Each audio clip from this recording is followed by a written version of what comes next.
Selamat datang di Kecamatan Paguyangan, kecamatan yang menyimpan sejuta pesona, tak hanya dari alamnya, tapi juga dari kehidupan dan budayanya.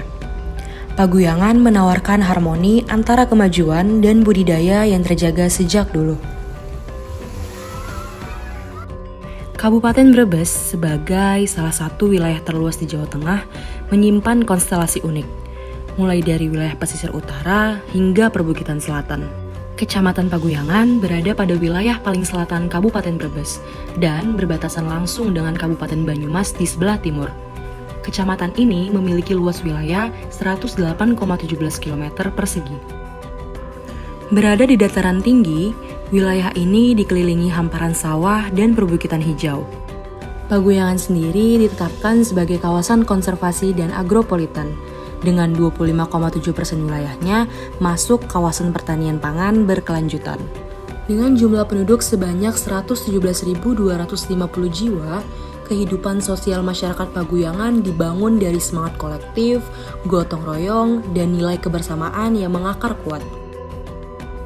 Perekonomian Paguyangan bertumpu pada sektor pertanian dan usaha mikro. Hortikultura menjadi andalan, sementara UMKM lokal terus berkembang. Padi dan sayur mayur tumbuh subur di Paguyangan, lalu didistribusikan ke Pasar Grengseng di Desa Taraban, pasar yang menjadi pusat perdagangan utama Kecamatan Paguyangan. Di sanalah hasil bumi dari berbagai desa bertemu, dijual, dan menghidupi perputaran ekonomi rakyat. Sementara itu, dari Desa Pandansari tumbuh dua komoditas unggulan, teh yang didistribusikan ke berbagai penjuru Indonesia, sementara jamurnya berkualitas ekspor, menjadi bahan bakmi premium di Jabodetabek dan rutin dikirim hingga ke Amerika Serikat. Dari Desa Pagojengan, UMKM opak serundeng berkembang sebagai industri rumahan yang kini menembus pasar nasional. Tidak berhenti di situ, potensi wisata Paguyangan terbentang dari Kali Gua, Tuk Sirah, hingga Waduk Penjalin, dan masih banyak lagi. Budaya pun tak kalah berperan, dalam sastronegaran menjadi simbolnya. Rumah bersejarah yang kerap digunakan untuk pagelaran wayang dan pengajian malam satu suro. Paguyangan terus bertumbuh, jumlah penduduk meningkat dari tahun ke tahun. Tapi perkembangan itu juga memicu kebutuhan ruang dan mobilitas yang semakin kompleks. Sirkulasi mulai terhambat, apalagi dengan jalan utama yang hanya memiliki satu lajur. Semua kendaraan tumpah ruah di titik yang sama.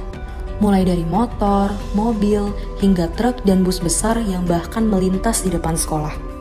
Ditambah tidak adanya halte membuat angkutan umum berhenti sembarangan. Jelas bukan sistem mobilitas yang aman dan teratur. Aktivitas warga jadi terganggu dan keselamatan pun dipertaruhkan. Tak hanya itu, layanan dasar pun belum merata.